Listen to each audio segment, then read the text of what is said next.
Hi everyone, welcome to another edition of Pele Yoetz.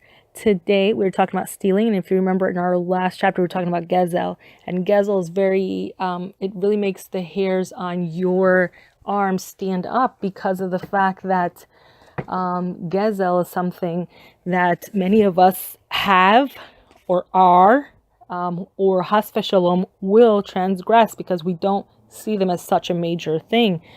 You know, if you go to the Chinese store and you take extra packs of duck sauce, the owner of the store will not prosecute you for taking 2 or 3 extra packs of duck sauce. He may not be happy with you, but he's not going to prosecute you because for him there's no value. It's not worth it for him to prosecute you. And if we go to work and you see that there's like 10,000 pens and all these extra Post-its, and we take one of each and we say, I have no pens, no Post-its, I could really use this at home. This is gezel. Your employer may not prosecute you, but you better believe we're not going to be getting away with that. Somehow, some way, it's going to catch up to us. Very serious thing. But stealing is something a little bit different. It says, well known as a statement of our sages in Baba Kama 79b, that stealing is worse than robbery. For the robber does not equate the servant with the master, for example, a human being with God, and he pretends that the heavenly eye is blind. Adults must be very vigilant to educate and admonish their children. Adolescence is a most challenging age, and bad friends cause them much harm. So this is a classic line, right? With our kids, we're always worried about who our kids are hanging out with. It says things can go from bad to worse, and children end up gluttonous and alcoholic. Therefore, a parent needs to have his eye on his children. It is good that a person is not too stingy with his children and provide them from time to time with pocket money in order that they should not be desirous and hungry for everything that and come to steal. And a parent should not accustom his children to fancy foods, expensive clothing, and worldly pleasures. For when they do not have their full, they will come to steal. Just as their sage in Sanhedrin 72a declared, the Torah instituted the innermost thoughts of the wayward and rebellious son. When he does not find his full, he will assault others. And this is very true. So there's a few things going on here. So I don't know if many of you remember, there used to be this concept of allowance. I don't know if that still goes on. My kids are older, so I have like a concept for them, and it's called get a job. But when they're younger, there was this concept of allowance, where either we either did in a form of monetary, or if there was something they wanted, they had a goal to meet through their efforts to get it. So this kind of helps because, when we're going to put it with a situation where your kids are in schools where, for lack of a better word, like, we're going to put a school where people are not, everybody's, they're not uber rich, they're not poor, they're not even rich, they're just like in the middle, like middle class families. For the majority of us. And this kind of helps because they don't start to covet what their friends have. And but it's saying here, give your child money from time to time, so that he doesn't or she doesn't start to envy the friends of the others. But there's a very interesting statement, and this is an area where a lot of us in this generation, we tend to get caught up, and that's this concept of keeping up with the Joneses. And we do this very terrible injustice to our children when we put them in schools with people whose parents have much more financial means than us, because it really puts our children at a disadvantage, because they do start to covet things. Your little $20 now is no longer going to appease that child when his kid just got a brand new whatever. But there's a flip side to that too. Even if you have the means to do that, and you have your child in a school where everyone has the means, this is also a detriment to them as well, because what the Rebbe is saying is that when you accustom these children to grow up in the lap of luxury, what ends up happening is that has v'shalom, we don't know if a parent from one year to the next what's going to happen with their finances, because everything is coming from HaShem, and that decision can change dramatically from one year to the next. So what would happen if the child was accustomed to living into this great lifestyle, and suddenly the parents lost everything and they had to mortgage everything. This becomes an issue, and the child is they want what they want, and when you raise them to that standard, it's very hard to break them from that.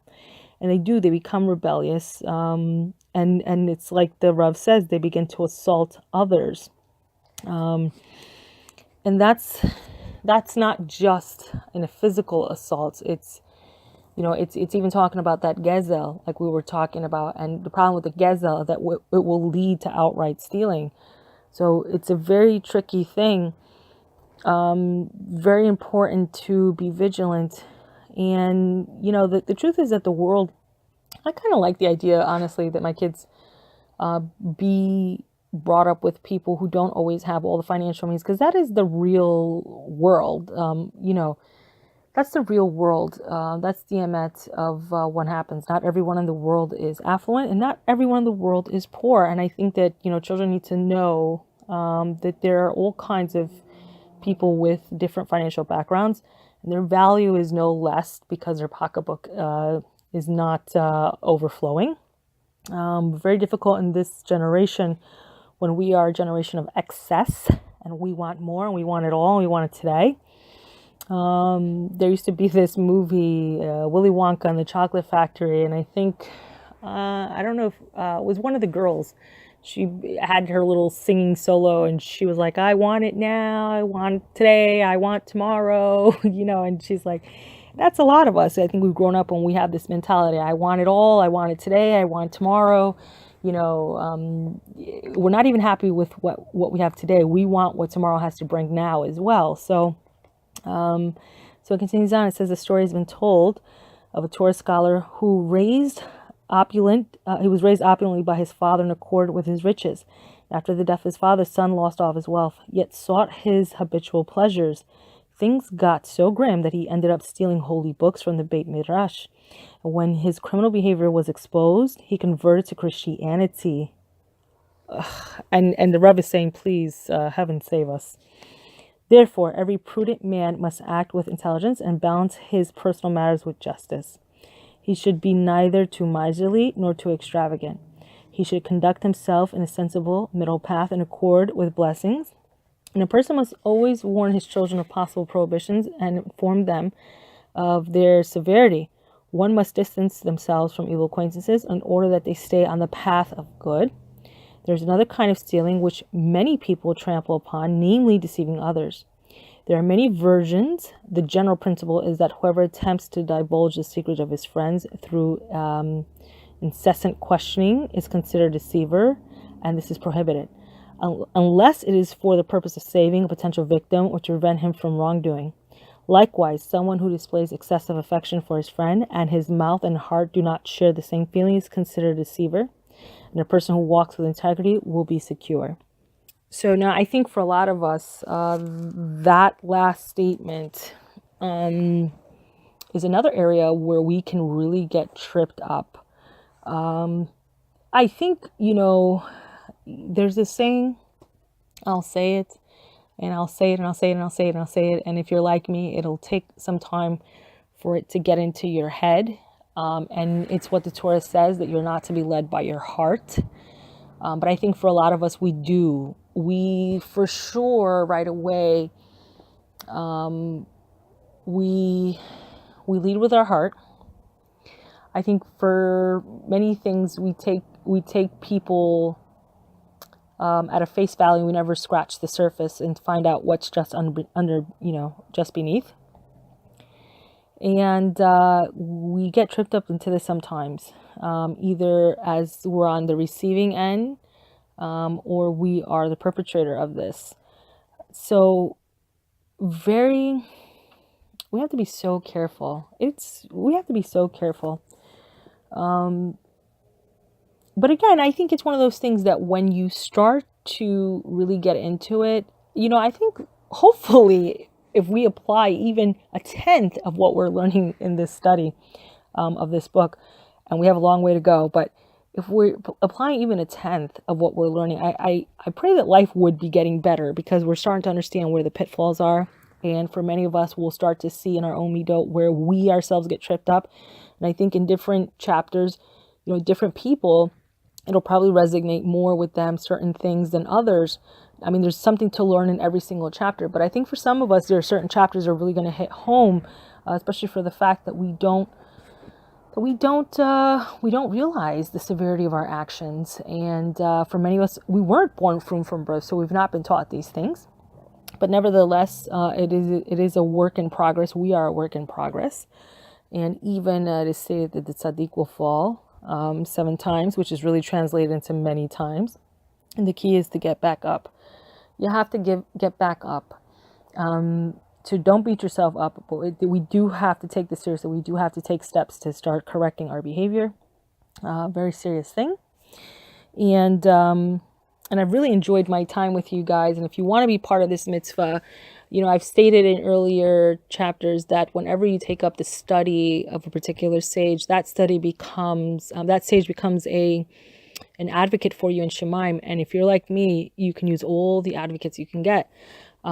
So, not only is it good for you to do the study of this, but if you know someone who could benefit from this series, certainly pass it along.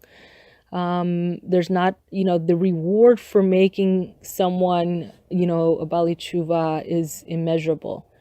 It's incomprehensible, the reward that you get for helping another person to get on the derech emet.